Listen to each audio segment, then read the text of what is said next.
Қазақстандықтар үшін жақсы жаңалық. Қазақстандықтар жеңді. Саламатсыздар ма, құрметті көрермендер?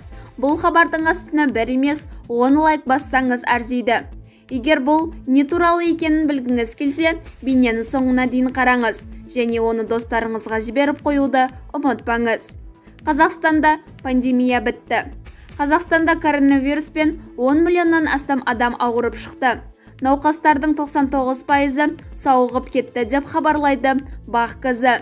Қазақстанда пандемия жарияланған алғашқы күннен бастап денсаулық сақтау министрлігі мен облыстардың Алматы, Астана, Шымкент қалалары әкімдіктерінің жанынан республикалық және жедел штабтар құрылды. Олардың күн сайын коронавирус инфекциясына қарсы іс-қимыл жөніндегі медициналық ұйымдардың жұмысын үйлестірді.